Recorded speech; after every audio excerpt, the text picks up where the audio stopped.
¿Cuánto Dios nos dio unas cachetaditas? Así, sí. La verdad es que justo en días previos al domingo pasado, yo había tomado para empezar a leer un libro que se los recomiendo, que tiene ya casi un año en mi casa, pero yo no lo había leído. Lo compró Oscar y él lo empezó a leer, pero yo no lo había tomado, y se llama Hijos de la Intimidad. Los que lo han leído, los que lo conocen, de Mariano Senegal, si no, cómprenlo y léanlo. Y todo lo que habló el pastor la semana pasada, así, lo poquito que había, los 3 capítulos que había leído era lo que hablaba ahí, ¿no? Y cuando él cantó una canción al final, que solo los de mi rodada se la sabían, porque para los demás tal vez era nueva, pero no es nueva. Tiene como 20 años por ahí así, o más, no sé, más. Ay, no, Judá, no soy tan vieja, sí. No, la canción sí, yo era una niña de cuna cuando me la ponían. No, pero esa canción para mí ha sido una oración muchas veces. La he convertido en una de mis oraciones, y cuando él la empezó a cantar, ay, se me puso chinita la piel, porque yo sabía que Dios estaba respondiendo. Y no estaba respondiendo solo a mí, Dios está respondiendo a su iglesia, a su novia, a un mover que Él tiene no nada más en León de Judá, sino en toda su iglesia, ¿sí? Yo no conozco muchas congregaciones, llevo la mitad, no, más de la mitad de mi vida en esta iglesia, y conozco unas cuantas, pero yo sé que Dios está hablando y está buscando atraernos hacia su intimidad, ¿no? A conocerle más. Y si se fijan, hemos estado, o el pastor pues ha estado hablando de conocer a Dios en los altares, los que van al altar y los que no vayan a un altar. Se ha estado hablando de los atributos de Dios, de quién es Dios, de cómo alabarle, de cómo adorarle. Porque en estos tiempos, yo creo que, y bueno, no nada más en estos tiempos, desde Pablo en Romanos nos decía, todos los hombres tenemos cierto conocimiento de Dios, ¿sí? No nos podemos excusar de decir, no sé, tenemos cierto conocimiento. Dentro de nuestro ser hay algo que nos lleva como a buscar a un Dios, a buscar a quien adorar. Y en estos tiempos tenemos tantas manifestaciones de dioses, no de Dios, de dioses, ¿sí? Podemos ver un montón de cosas que pueden atraer y llamar nuestra adoración. Y a veces pareciera, o a mí a veces así me pareciera, que entonces el Dios que nosotros predicamos no se ve como tan atractivo. Porque el mundo tiene tanto para darte, que pareciera que nuestro Dios no es tan atractivo. Y ese no es problema de Dios, porque la verdad es que Dios es hermoso, maravilloso, increíble. El problema es que nosotros no nos hemos enfocado en Él, no hemos visto realmente quién es Dios. Y para conocer a Dios hay muchas formas de acercarse, hay muchas formas de conocer a Dios, pero al menos la que yo he experimentado que es más efectiva, no es, y no me vayan a acusar después de que no lean su Biblia, no, o sea, no es pasarme horas leyendo la palabra, porque sí, ahí Dios te habla y Dios se manifiesta. No es pasarte horas orando.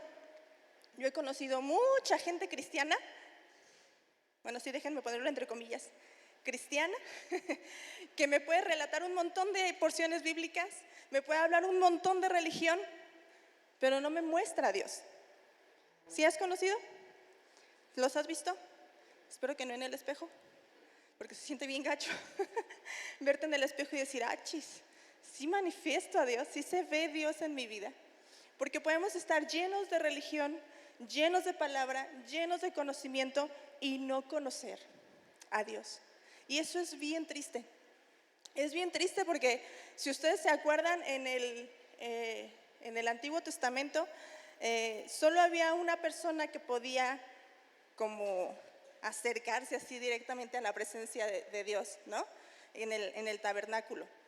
Pero tiempo atrás, antes de que se formara el tabernáculo, solo hubo una persona que pudo acercarse, o que quiso, en ese caso, acercarse a la presencia de Dios, y que fue Moisés, a quien Dios se le mostró cara a cara, ¿sí? Uno quiso y el otro solo podía. Pero hoy para nosotros no es cuestión de poder, porque hoy para todos está abierta la presencia del Padre a través de Cristo. Es cuestión de querer, ¿no? De decidirte a acercarte al Padre y de conocer al Padre. El conocimiento de Dios, dice, es infinito e íntimo. El conocimiento de Dios, dice, es infinito, pero es íntimo. ¿Por qué íntimo? Porque Dios conoce tu nombre de cada uno. O sea, Dios no dice, ay, mi hijo número 1568, no. O sea, es mi hijo y hasta yo creo que sabe tu apodo, ¿no? Ah, mi hijo el pollo, mi hijo el tal, mi hijo el que le gusta esto. Dios conoce tu nombre, por eso el conocimiento de Dios es íntimo. Él conoce tus pensamientos. Ay, nanita, Dios conoce tus pensamientos, ¿sí? Los más cochinos y los más decentes también los conoce. Dice, Él conoce los caminos y Él conoce las actividades de cada uno de nosotros. El conocimiento de Dios es infinito, ¿sí? Y en la medida en que nosotros quisiéramos conocer a Dios, quizás se ve muy corta o muy distante a lo que Dios conoce de nosotros, ¿sí? Porque dice, si Dios conoce mi nombre, ¿yo conoceré el nombre de Dios? ¿Conoces a Dios por su nombre? Él conoce mis pensamientos. ¿Tú conoces los pensamientos de Dios? ¿Sabes qué está pensando? ¿Sabes qué es lo que mueve su corazón? Él conoce los caminos del hombre. ¿Tú conoces los caminos de Dios? Y las actividades. ¿Qué hace Dios? ¿En qué se ocupa Dios? ¿Sí? En este conocimiento de relación, que es lo que nos platicaban la semana pasada, conforme tú vas conociendo a la persona, vas conociendo muchas de esas cosas. Yo no conozco todos los pensamientos de Oscar, de mi marido. Que sí, Dios es bueno y me ama mucho y guarda mi corazón, pero sí conozco muchas de sus expresiones. Y cuando él hace alguna mueca, yo tal vez no te puedo decir explícitamente, pensó esto, pero sí sé qué está pasando a veces por su mente, ¿sí o no? ¿Sí? Porque en cuanto más te vas relacionando, más vas conociendo. Y cuando tú más te relacionas con Dios, la intención es que tú puedas llegar a conocer su nombre, que le conozcas por nombre, que le conozcas en sus pensamientos, qué es lo que mueve el corazón de Dios, que conozcas cuáles son sus actividades favoritas. ¿Sabes cuál es uno de los hobbies de Dios? ¿A quién se le ocurre? ¿En qué le gusta pasar el tiempo a Dios? ¿No se te ocurre? ¿Viendo Netflix? No creo. ¿Chateando? Tampoco creo. ¿Qué le encantaría? ¿Qué le encanta a Dios hacer? Pasar tiempo con sus hijos. Es uno de sus hobbies favoritos. Si tú hoy te metiste en la adoración, créeme que hiciste feliz a Dios unos minutos, ¿no? Porque conocer lo que le agrada al Padre te lleva a querer hacer lo que le agrada al Padre, ¿sí? Y conocer a Dios de esta manera pareciera que es un poco complicado porque nuestras capacidades humanas son bien limitadas. Somos muy, pues no muy, o sea, somos finitos. En nuestra capacidad humana somos finitos, ¿sí? Vamos, ayúdenme porfa, vámonos a Juan 14.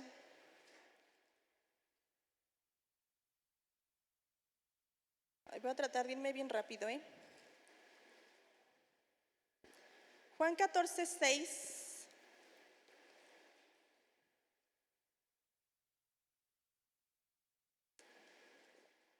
Y dice así.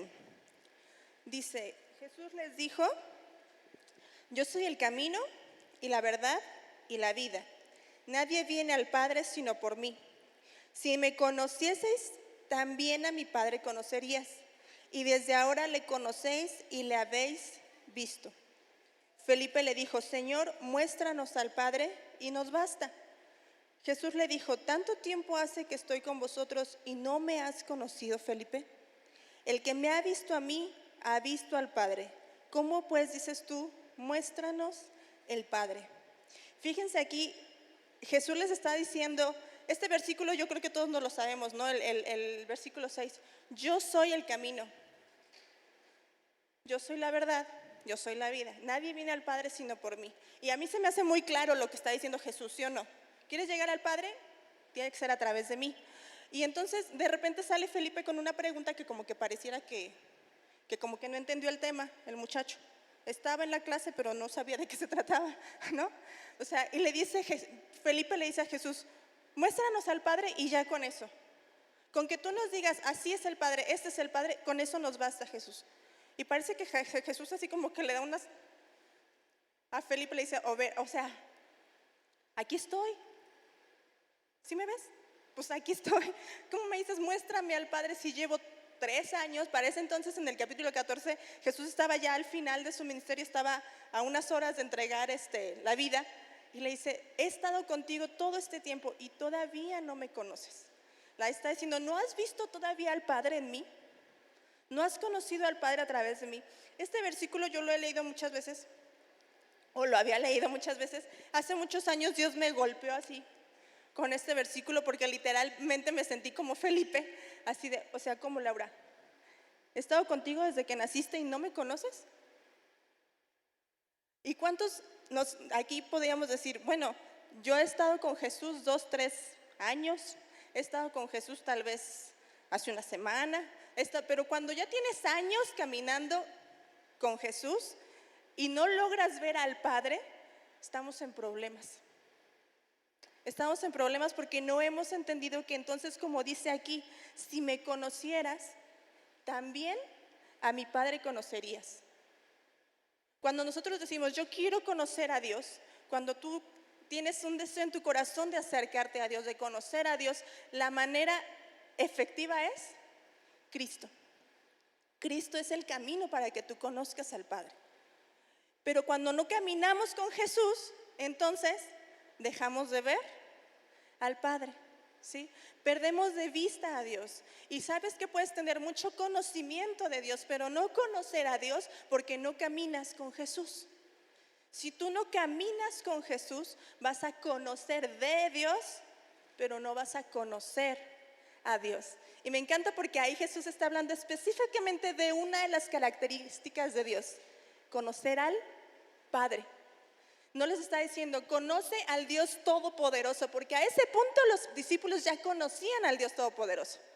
Habían visto a Jesús calmar el agua, ¿a poco no? Cuando se quedaron así de, ¿qué onda? O sea, el viento le obedece. ¿Quién es este que le dice, cállate y se calma? Ya habían visto al Dios Todopoderoso, pero les dice, al Padre. Conozcan al Padre. Y yo creo que en todos una necesidad de conocer a Dios. Podemos verlo en muchas de sus manifestaciones, pero la que atrapa tu corazón es el Padre, ¿sí o no? O bueno, por lo menos en mi caso, yo he conocido a Dios de muchas formas, pero lo que ha atrapado mi corazón es conociéndolo como papá. Porque yo he conocido a Dios como proveedor, he conocido a Dios como sanador, he visto milagros, sí, he sentido cuando Él está presente, pero cuando Él me dice, hija, uy, cuando yo me puedo acercar a Él como papá, es otra cosa. Y ahí Jesús les estaba diciendo, conócelo como Padre, me necesitas a mí para conocerle como papá, para acercarte a Él como Padre, ¿sí? Si tú caminas con Jesús, ya debiste de haber conocido al Padre. ¿Conoces al Padre? Es porque caminas con Jesús. Si no, probablemente hemos estado llenos de conocimiento, pero no de la presencia de Dios, ¿sí? Tu vida de relación diaria, si tú caminas con Jesús, si tienes una vida de intimidad con Jesús, te tienen que dar suficiente evidencia de quién y cómo es Dios. En tu relación con Jesús puedes ver cada uno de los aspectos, de las características de quién es el Padre, de quién es Dios, ¿sí? Yo llegué a una iglesia cristiana hace muchos años, siendo específica cuando tenía 3 semanas de vida. O sea, hace poquitos años dijimos, ¿verdad? Hace poquitas, unas cuantas décadas atrás. Y la verdad es que, como les decía, todos tenemos cierto conocimiento de Dios. Y claro que al crecer entre la comunidad cristiana, fui a la escuelita dominical un montón de veces, pues claro que conocía un montón de Dios. Te podía recitar un montón de versículos de la Biblia. Es más, los nombres de El Shaddai y Jireh y todos estos me los sabía desde chiquita. Pero yo no conocí a Dios hasta que me encontré con Jesús. Ahí fue la diferencia, porque ¿podría yo haber seguido mi caminar cristiano pensando que había conocido a Dios sentada en una banca de iglesia? O pensando que había conocido a Dios estando en una clase escuchando su palabra. Pero realmente conocí a Dios hasta que encontré a Jesús. Hasta que encuentras a Jesús es que Él te abre la puerta y te abre el camino y puedes conocer quién es Dios. ¿Sí? Yo no sé esta porción que habla Job cuando dice: de oídas te había oído, pero ahora mis ojos te ven, ¿no? Y yo sé que Job no conoció a Jesús, pero en la gracia de Dios, Él le permitió ver y conocer al Padre a pesar de que Jesús todavía no venía, como a David y como a muchos otros de los que Dios tuvo gracia, ¿sí? Pero cuando tú te encuentras con Jesús es cuando en verdad puedes conocer a Dios. Muchas veces los cristianos hablamos muy bonito de Dios y le hablamos a la gente y le decimos: conoce a Dios, mira, acércate, Dios es así, Dios es asá. Pero se nos olvida decirles cómo se le hace. ¿Cómo se le hace para acercarse a Dios?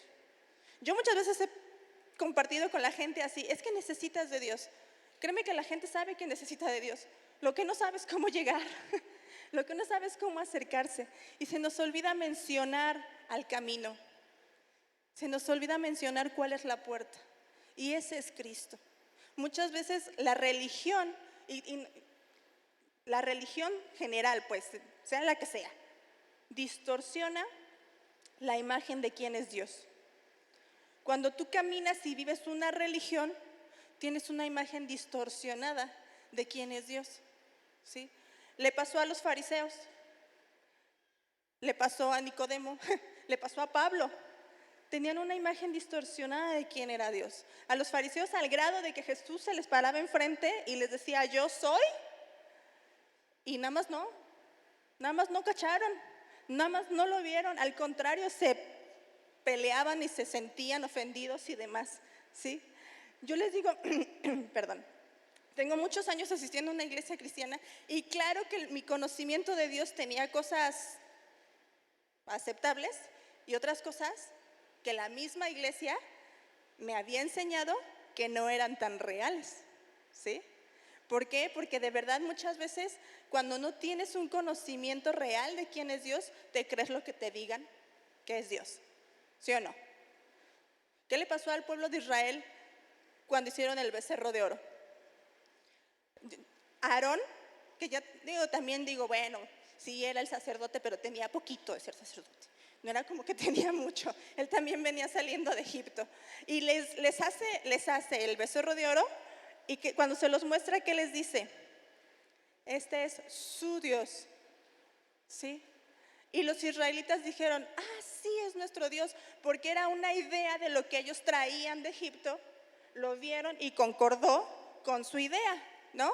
Y entonces hicieron un Dios a su imagen y a su semejanza.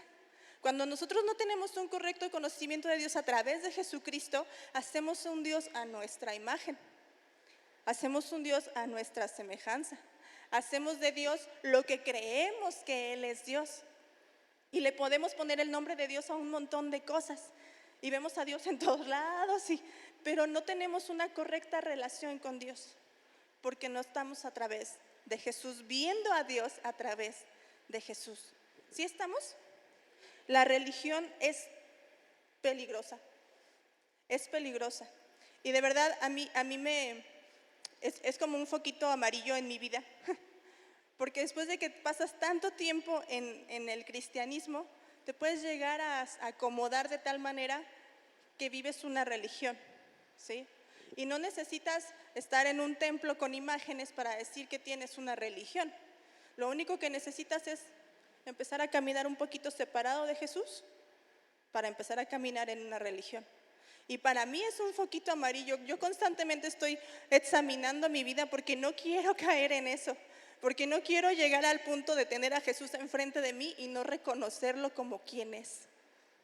Porque no quiero llegar a acostumbrarme solo al rito, a lo bonito que es el reunirnos sin tener la necesidad de estar con mi Señor, con Jesús.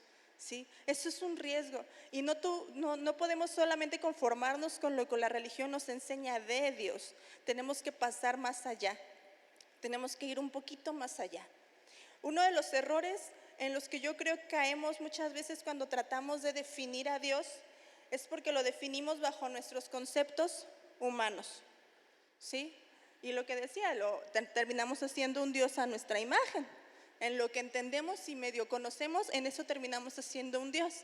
Por ejemplo, la santidad de Dios, para mí es un poco complicado, no sé si para ti sea fácil de explicar, pero para mí es un poco complicado entender la santidad de Dios. Sabemos que Dios es santo, ¿sí? Pero ¿sabes qué es la santidad de Dios? O sea, ¿tu cabecita logra entender la santidad de Dios? Porque la mía no. Es como un concepto que se va de mi capacidad.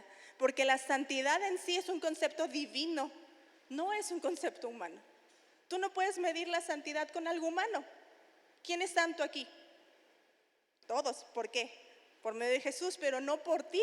¿Sí me explico? No es algo que en tu humanidad te dé, es un concepto divino, es una característica de lo divino, la santidad. Y cuando tú tratas de explicar a Dios que es santo en tu entendimiento humano, en tu conocimiento natural, pues no nos da. Y muchos de esos conceptos erróneos que tenemos sobre quién es Dios vienen y se rompen o se acomodan, se modifican cuando conocemos a la persona de Jesús. Cuando tú puedes ver a Jesús. Yo me imagino que Dios está así como diciendo, bueno, estos necesitan que me acerque porque si no, así de lejitos nada más no me conocen. Y entonces dice que Él se acercó a través de Jesucristo. Se encarnó para que tú le pudieras conocer de una manera, de algún modo decirlo, fácil. No sé cuántos han visto la película de La Cabaña. ¿Sí la han visto? Si no la han visto, véanla. Me llama la atención en una parte que ni me acuerdo cómo se llamaba el protagonista. ¿Alguien se acuerda? ¿No? Bueno, ese muchacho, después de haber pasado un tiempo con Jesús, con quien estaba representando a Jesús, se va con el padre, y lo conoce como juez en esa imagen, en esa escena, y cuando regresa le dice, no sé por qué me cuesta menos trabajo relacionarme contigo, le dice a Jesús, ¿no? Y él le dice, ¿será porque yo me muestro como humano? ¿No?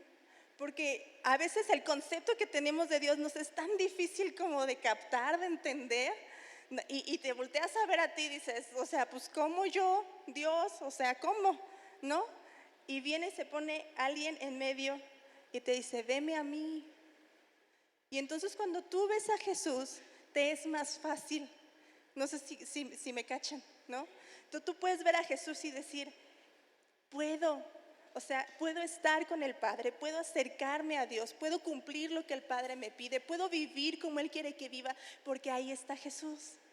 Y se pone en medio de la escena, irrumpe y dice, toda la imagen, entendimiento y conocimiento, ideas creadas que tú tienes de Dios, a ver, no, quítalas. Ve a Jesús, ve a Jesús. Y en Jesús encuentras la esencia de lo que es Dios. ¿Sí? ¿Qué es Dios o cómo es Dios? Una de esas les decía ahorita es, Dios es santo. ¿Y cómo manifestó Jesús la santidad de Dios? ¿Te has puesto a pensar cómo Jesús manifestó la santidad de Dios? ¿No? Piensen. No se crean. Dice que Jesús fue tentado en todo, pero no pecó. Se mantuvo sin tacha, sin pecado, toda su vida. ¿Sí? La santidad es apartarte, ¿no? Apartarte del mal y decidir apartarte para algo, para un propósito mayor, que son los propósitos de Dios. Y Jesús se mantuvo en santidad al ser apartado. Déjenme, voy a aquí está, dice, Jesucristo encarnó la santidad de Dios, ¿por qué? Porque nunca pecó, se dedicó completamente a hacer la voluntad del Padre, vivió como un extranjero en este mundo, no vivió para satisfacer sus deseos, ¿sí? Eso es lo que lo mantuvo en santidad. Fíjense, vivió para hacer la voluntad del Padre. Desde que Jesús vino a esta tierra, Él sabía su propósito, él sabía lo que tenía que hacer. Eso no quiere decir que no se le presentaron 1001 distracciones, 1001 opciones, 1001 tentaciones, se le presentaron un montón. A ti y a mí se nos presentan tentaciones y a la primera nos vamos. A Jesús se le presentó Satanás mismo. Ahí paseó con él unos días y aún así dijo, no, yo vine a cumplir la voluntad del Padre. Eso lo mantuvo en santidad, porque se mantuvo apartado para cumplir. Dice, vivió como extranjero. Él sabía que no era de este mundo, que venía de paso y tenía que regresar al Padre. Cuando tú y yo entendemos eso, bueno, no aquí, acá. Cuando lo hacemos real y dices, yo no soy de aquí, yo vengo de paso. Y un día salí del Padre y tengo que regresar con mi Padre. Eso te aparta de vivir como cualquier mortal en este mundo, ¿sí? Y te consagras solamente a los propósitos de Dios. Jesús no vivió para satisfacer sus propios deseos. ¿Tú vives para satisfacer tus deseos? Y no me digas que no, porque sí. Porque la verdad sí, ¿no? A veces nos matamos trabajando todo el año para una semana irme a la playa y satisfacer mis deseos, ¿sí? Y no está mal, la verdad es que es bien chido disfrutarlo, pero cuando tu enfoque de vida es eso, tú no estás en santidad, porque no te estás apartando. Jesús se mantuvo en santidad porque no vivió para Él, vivió para otros, vivió para darle a otros lo que recibía del Padre. Cuando tú vives nada más para ti, difícilmente te mantienes en santidad, muy difícilmente, ¿sí? Porque satisfaces solo tus deseos, tus placeres y no te enfocas en hacer la voluntad del Padre. Pero en Jesús somos santificados, ¿sí? En Efesios 1, Efesios 1 del 1 al 6, cuando dice que Él nos acercó por su puro afecto y voluntad y nos hizo justos, nos adoptó y nos santificó, ¿sí? En la santidad de Jesús es que tú y yo podemos ser santos. Solo es a través de Jesús que tú y yo somos llamados santos. ¿Por qué? Porque Jesús, cuando tú te entregas a Jesús, Jesús te toma y te aparta. Si tú te mantienes apartado para Jesús, sirviendo a sus propósitos y en comunión con Él, entonces te mantienes en santidad. Los objetos en el tabernáculo, por ejemplo, estaban los panes, estaba el candelabro, estaba, ¿qué más se les ocurre? Hasta los utensilios que usaban los sacerdotes, ¿no? Los cucharones y todo eso que usaban, les llamaban que eran santos, eran artículos sagrados. Pero no eran santos en sí por el objeto lo podías sacar del tabernáculo y dejaba de ser santo. ¿Por qué? Porque la santidad de ese objeto estaba en el servicio que él brindaba, en el servicio para lo que servía este objeto y en la relación que tenía con el que servía. Tú y yo igual. Si tú te apartas y dejas de servir a los propósitos de Dios, dejas de estar en relación, vas a dejar tu santidad. Pero cuando te apartas para el servicio de Dios, te mantienes en santidad. Y es lo que Jesús nos enseñó a hacer. Cuando tú te sientas como que ya no estás muy santo, voltea a ver a Jesús y vas a ver que si dejas de lado lo que este mundo ofrece y te apartas para Dios, la santidad no es tan difícil, no es inalcanzable, ¿no? Otro atributo de Dios que Jesús nos mostró, y me encanta. Yo les decía hace rato, los discípulos pudieron ver el poderío de Dios a través de la vida de Jesús, ¿sí? Dios es omnipotente. ¿Y qué quiere decir omnipotente? ¿Qué? Que todo lo puede, ¿no? Todopoderoso.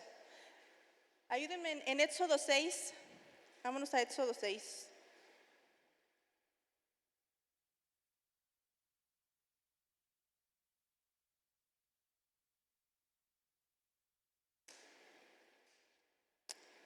Éxodo 6, desde el 2, dice: habló Jehová Dios a Moisés y le dijo: yo soy Jehová. Y aparecía a Abraham, a Isaac y a Jacob como Dios omnipotente. Mas mi nombre Jehová no me di a conocer a ellos. Le está hablando sobre lo que va a hacer con Faraón para que deje salir a su pueblo. Y dice ahí que él se mostró como el Dios omnipotente. Y ahí en específico esa parte la traducción es el Shaddai. El omnipotente Dios es el Shaddai. Y sí, significa el Todopoderoso, pero también es el Dios suficiente. Cuando te dice, yo soy omnipotente, es decir, yo soy suficiente. ¿Necesitas algo? Yo lo puedo suplir. Cualquier cosa que tú ocupes, yo la puedo suplir porque yo soy suficiente. Yo soy el Dios suficiente. ¿Y cómo encarnó Jesús este atributo de Dios? Cuando Jesús estuvo con sus discípulos, ¿algo les faltó a los discípulos? Pues tal vez sí les faltaron lujos, probablemente, porque sí andaban como nómadas, ¿no? De aquí para allá. Pero está hablando de una satisfacción en tu hombre interior. Está hablando de esa plenitud de vida que les entregó. ¿Qué te falta cuando tienes a Dios? Y lo cantamos. Si te tengo a ti, lo tengo todo. No canto. Ahí se la saben ustedes cántenla en su mente, ¿no? Pero lo cantamos, pero no se trata de sentir que tienes todo cómodamente en este mundo. Se trata de saber que cuando el Dios omnipotente se revela en tu vida a través de Jesucristo, tienes todo lo suficiente. No para esta vida, sino para la eternidad. Porque a veces nos conformamos con decir, yo quiero ver la manifestación del Dios Todopoderoso aquí en esta tierra, que me regalen ese coche, porque Dios todo lo puede, ¿no? Que Dios me... Son cosas vanas. Cuando Dios te dice mi omnipotencia y mi suficiencia te la quiero revelar, te está hablando de cosas eternas, de cosas que tú de verdad no puedes adquirir. ¿Qué es imposible para el hombre? ¿Hacer riquezas? No. Bueno, yo creo que no es tan difícil, ¿no? Si le trabajas si te juntas con gente, pues no tan buena, pero que tiene mucho dinero, en un rato haces riquezas, ¿sí? Puedes tener muchas cosas, somos capaces de hacer muchas cosas, pero hay algo que no podemos hacer. Hay algo que es imposible para nosotros y eso tiene que ver con nuestra alma, la salvación. Lo que necesitamos, lo que realmente tú necesitas en tu hombre interior, tú no lo puedes adquirir. Solo Dios te lo puede dar, ¿sí? Fíjense, vámonos a Lucas 18.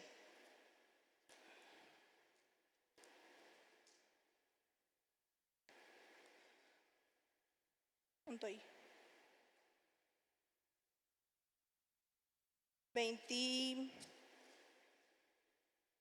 24. Está hablando del joven rico. ¿Sí se acuerdan? Cuando le dice, ve y vende todo lo que tienes y sígueme, ¿no? Y entonces ahí empiezan a decir, ¿cómo le va a ser un rico entonces para entrar al reino de los cielos? Y en el 24 dice, al ver Jesús que se habían entristecido mucho, dijo, cuán difícilmente entrarán en el reino de Dios los que tienen riquezas, porque es más fácil pasar un camello por el ojo de una aguja que entrar un rico en el reino de Dios. Y los que oyeron esto dijeron, ¿quién pues podrá ser salvo? Él les dijo, lo que es imposible para los hombres es posible para Dios. Ahí Jesús estaba mostrando el Todopoderoso. Te es imposible ser salvo y casi les estaba diciendo Jesús ahí, yo lo voy a hacer posible. Yo voy a hacer posible eso. Seas rico, seas pobre, seas lo que seas, en mí es posible la salvación del hombre. En Jesús se manifiesta todo ese poderío de Dios, no solamente en obras que podemos tú y yo ver, sino en la salvación que Él nos regaló. La salvación, la obra de la cruz es una manifestación gloriosa de lo que Él puede hacer. Tú y yo no podíamos vencer la muerte, Jesús lo hizo. Tú y yo no podemos vencer al pecado, pero Jesús lo hizo. Tú y yo no podemos comprar la paz, pero Jesús la compró por nosotros. ¿Qué no puedes hacer? Jesús lo puede hacer, ¿sí? Y Él dijo, todo lo que es imposible para ti, yo lo hago posible. Y por eso entonces es el Shaddai. Te soy suficiente. ¿Qué necesitas? Necesitas a Jesús. Nada más, nada más. Él es lo único que necesitamos. Y muchas veces nos enfrascamos tanto en buscar suplir un montón de necesidades.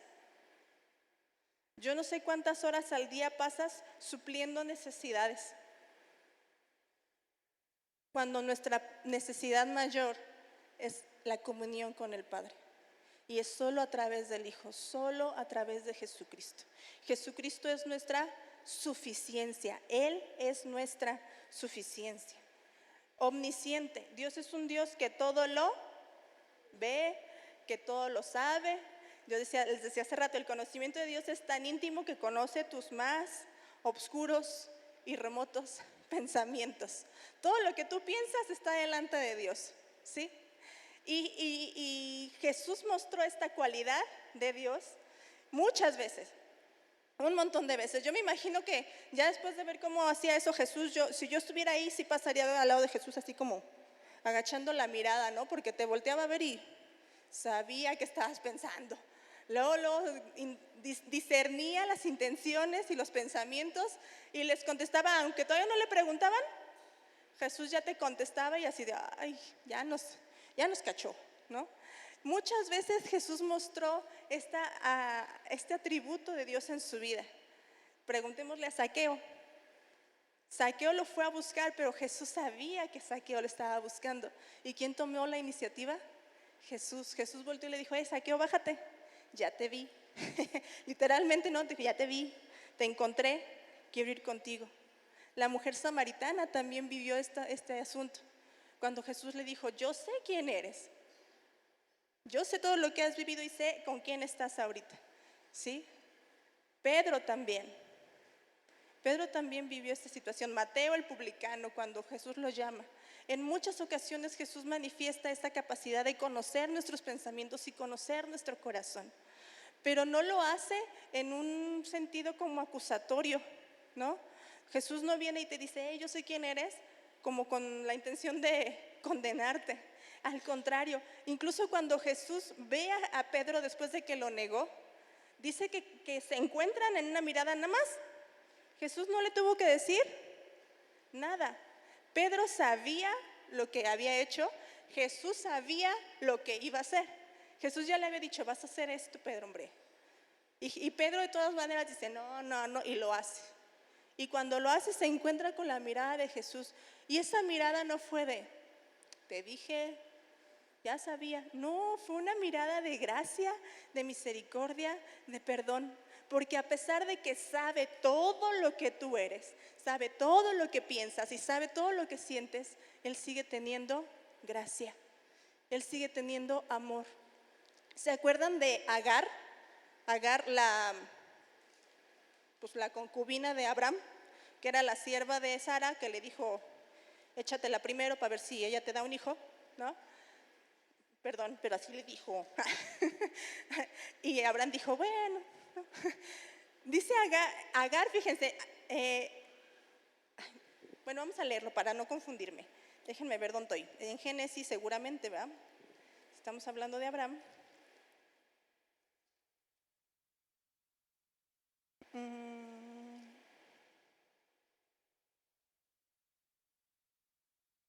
Génesis 16. 16:13. Bueno, desde el 11, el ángel le empieza a hablar a Agar y le da la promesa de que iba a tener un hijo y que ese hijo también iba a ser una nación grande. Pero en el 13 dice, entonces llamó el nombre de Jehová que con ella hablaba, tú eres Dios que ve. Porque dijo, ¿no he visto también aquí al que me ve? Por lo cual llamó al pozo, pozo del viviente que me ve. Agar conoció a Dios como el Dios que la veía. Y me encanta porque no dice, y Agar le puso el nombre a Jehová, el Dios de Abraham. No, o sea, la relación de Abraham y Dios era punto y aparte. En este momento Agar estaba viendo al Dios que la conocía. No era a través del Dios de Abraham, era el Dios que estaba ahí con ella, ¿sí? El Dios que la ve. ¿Tú has conocido a Dios como el Dios que te ve? Porque muchas veces cuando estamos en angustia, en aflicción, ahí Agar estaba afligida, ¿no? Con preocupaciones. Y entonces ella reconoce que Jehová la estaba viendo. Jehová le estaba prestando atención. Jehová sabía lo que estaba pasando. Jehová sabía lo que ella estaba sintiendo y Jehová sabía lo que ella necesitaba. Dios la vio. Igual que como Jesús vio a Pedro, igual que como Jesús vio a Zaqueo, igual que como Jesús vio a Mateo, Dios nos ve. Dios es un Dios que te ve. Y a través de la mirada de Jesús nos ve. Porque también es un Dios todopoderoso, que es muy justo, que es juez, que es un Jehová de los ejércitos. Y yo no sé si yo quiera que Dios me vea así, con juicio, o prefiero que me vea por la mirada de Jesús. ¿Dónde te pones? ¿Cómo quieres que Dios te vea? ¿Te vea a través de su palabra de juicio o te vea a través de la mirada de Jesús? Porque cuando te ve a través de Jesucristo es otro rollo, ¿sí? Es otra cosa. Cuando tú estás con Jesús, Dios no te ve, sí te ve a ti pues, pero no ve quién eres tú. Ve a Jesús en ti. Y porque ve a Jesús en ti, obra con gracia a favor de ti. No por lo que yo soy, ni por lo que pueda haber en mí, porque ve a Jesús en mí, ¿sí? Por eso cuando tú caminas con Jesús, Él te ve y tú puedes vivir e interactuar y tener esa relación con Dios como la tiene Jesucristo mismo. Otro de los atributos que me encanta, y yo creo que ese tú te lo sabes y por algo te acercas, es el amor. Dice la palabra en 1 de Juan que Dios es amor, ¿no? Fuera de, por ejemplo, en Éxodo, cuando se revela a Moisés y le dice, mi nombre es el yo soy, y ese es su nombre, el yo soy, ¿no? Muy pocas porciones encontramos un yo soy, aparte de Jesús, lo que Jesús habló de sí mismo, yo soy el camino, yo soy la puerta, yo soy el buen pastor, yo soy, ¿cuál otro era? Acuérdenme, el buen pastor, son 7. Pero bueno, ahí los encuentran en Juan. Pero en 1 de Juan, Juan está diciendo otra característica de quién es Dios. Sí, Él es el gran yo soy, pero también es amor, ¿sí? Y Jesucristo es la máxima revelación del amor del Padre, ¿sí o no? Tú puedes ver el amor de Dios en muchas formas, pero todas te van a llevar a Jesús. Todas van encaminadas a que tú veas a Jesús. Jesús es la expresión del amor de Dios. El amor para nosotros, por eso les digo, cuando tú quieres definir a Dios por tus conceptos, pues no, porque el amor para nosotros es muy diferente del amor que Dios practica. El amor que tú y yo podemos dar o practicar es diferente a lo que Dios hace. La definición en la RAE, la Real Academia de la Lengua, dice que el amor es un sentimiento intenso del ser humano que partiendo de su propia insuficiencia necesita y busca el encuentro con otro ser. Fíjense, dice que el amor es un sentimiento propio de nosotros, todos los humanos sentimos el amor, pero dice que este sentimiento surge de tu insuficiencia y de tu necesidad de buscar y relacionarte en amor con otra persona o con otro ser. Es decir, que tú amas a Dios porque necesitas amar a Dios. Tú amas a Dios y tienes un sentimiento de amor por Dios porque le necesitas, porque somos insuficientes y necesitamos relacionarnos con Él. Pero la diferencia es que Dios te ama no porque necesita amarte. Dios te ama porque le dio la gana, porque quiere amarte. Y esa es una diferencia increíble, porque cuando tú haces algo por necesidad, esperas la respuesta a esa necesidad, ¿sí? Pero tú cuando haces algo simplemente porque quieres, no esperas nada, simplemente lo das. Y esa es la actitud del amor de Dios cuando entregó a Jesús. Juan 3:16 te lo sabes de memoria. Amó de tal manera que dio a su Hijo. Él te amó porque quiso amarte, y porque quiso amarte es que Él dio. Y aún dice la palabra, sabiendo que lo íbamos a negar, sabiendo que no lo íbamos a aceptar, sabiendo que muchos lo íbamos a ignorar, Él dio por amor. ¿Por qué? Porque le place amarte, porque le gusta amarte, porque quiere amarte, no tiene necesidad de amarte. Dios no tiene necesidad de ti y de mí. ¿Sí sabías? A veces a mí eso me cae como, porque a veces uno siente como que Dios me anda ocupando, como que si me voy, Dios va a sufrir o qué le va a pasar. No, o sea, Dios no tiene necesidad de ti. Tú tienes necesidad de Él. Por eso Él se acercó, porque vio nuestra incapacidad y Él dijo, me acerco. Necesitas de mí, yo me acerco. Y en esto consiste el amor, en que Dios nos amó primero. Él te amó primero.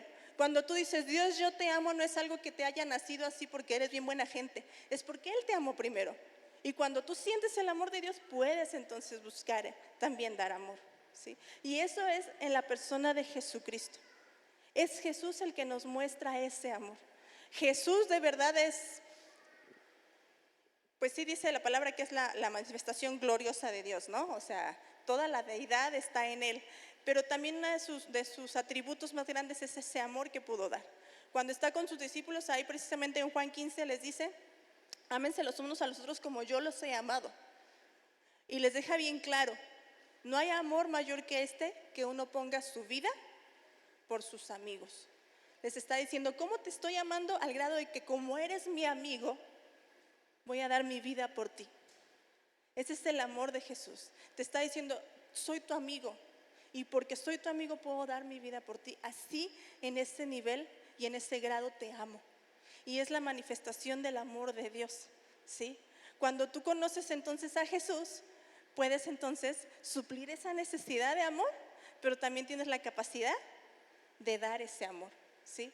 Y cuando Dios se manifiesta en amor, yo creo que no hay como argumentos en nuestra vida para no buscarle, para no rendirte ante Él. Porque, por ejemplo, el conocer a un Dios todopoderoso puede generar reverencia, puede generar respeto, puede generar temor de Dios en ti. Pero conocer a un Dios de amor genera rendición. Conocer a un Dios que te ama a pesar de todo, no te tiene que generar solamente una reverencia, te tiene que generar un rendirte por completo, un abandonarte a ese amor, ¿no? Cuando tú estás enamorado, haces un montón de cosas sin darte cuenta de las tonterías que estás haciendo, ¿sí o no? No, platico unas cuantas, pero aquí este hombre luego se iba caminando solo a las 11 de la noche por un río todo oscuro que no tiene alumbrado, no tenía pavimento, ahí por donde vivíamos, y yo no creo en ese momento que él fuera pensando, ay, me van a asaltar, no, él me daba el beso de despedida, y se iba, y yo creo que ese beso lo llevaba así, hasta su casa, porque no se daba cuenta de por dónde andaba, ¿sí? Porque en el amor haces un montón de cosas que no te preocupas por muchas otras, estás enfocado en eso que te genera la satisfacción de amar, ¿no? Entonces, cuando tú te enfocas en caminar con Dios, tú sientes el amor de Jesús, vives por el amor de Jesús, te aseguro que lo que pase a tu alrededor en este mundo, ni cuenta te vas a dar. Cuando desenfocamos nuestra mirada del que te ama, es cuando empiezas a ver el montón de cositas a tu alrededor y empiezas a llenarte de angustia y empiezas a llenarte de preocupación y empiezas a llenarte de actividades y empiezas a llenarte de muchas cosas menos del amor de Jesús. Por eso dijo, puestos los ojos en Jesús, pon tu vista en Jesús. Yo no sé si alguna vez has sentido tú que has dejado de ver al Padre, que esa relación de hijo con el Padre como que no fluye, como que hay algo que no puedes caminar bien con el Padre. Muy probablemente es porque dejaste de ver a Jesús. Porque si tú ves a Jesús, ves al Padre. Si tú caminas con Jesús, vives con el Padre. Si tú vives la vida que Jesús quiere que vivas, vas a agradar al Padre. Jesús lo es todo. Jesús lo es todo. Él es nuestra suficiencia, ¿sí? Cuando Jesús se reveló a sus discípulos en 1001 maneras como Él se mostró, al final cuando los discípulos lo ven en la cruz, y todavía ni ahí, todavía hasta pasó después de la resurrección que empezaron a entrar en cuenta de muchas cosas, ¿no? Como que les empezó a caer el 20 de un montón de cosas. Pero cuando vieron a Jesús ahí, hubo un temor, sí, se alejaron. No entendieron los planes, no entendieron el propósito, no entendieron muchas cosas. Ellos seguían teniendo conocimiento vago tal vez de lo que venía. Pero cuando Jesús resucita y se les presenta, ellos hacen como una recopilación de todo lo que vivieron con Jesús. Y eso hizo una transformación por completo, no solo en sus vidas, sino en toda la región que estaba ahí. Ellos entonces pudieron de verdad ser esa, déjenme decirlo así, esa gloria de Jesús. Porque Jesús muchas veces decía, yo hago lo que hago para glorificar al Padre. El deseo de Jesús era que su Padre fuera glorificado. Cuando los discípulos reciben a Jesús resucitado y ven la gloria de Dios manifiesta en la resurrección de Jesucristo, entonces ellos es como que toman esa gloria y salen al mundo y son gloria de Dios para los hombres. No sé si me explico, me doy a entender, ¿sí? Y leía hace ratito, Oscar, el Salmo 8, donde dice que tú y yo somos corona y gloria de Dios. Tú eres la gloria y la corona de Dios. Pero eso no lo lograste nada más por ti, ¿va? Es a través de Jesucristo. Pero cuando tú manifiestas a Jesús, es cuando puedes manifestar la gloria de Dios. Cuando en ti se nota a Jesús, es cuando entonces Dios es glorificado. Dios no se glorifica cuando tú ganas un aumento de sueldo. Dios no se glorifica cuando te dieron el diploma en, no sé, por el punto 9, 9.9 que sacaste. Sí, eso es padre y habla de tu capacidad y habla de tu dedicación, pero la gloria de Dios se la das a Dios cuando Jesús se manifiesta en tu vida. Eso es cuando tú de verdad puedes pararte como hijo y decir, yo hijo glorifico a mi Padre.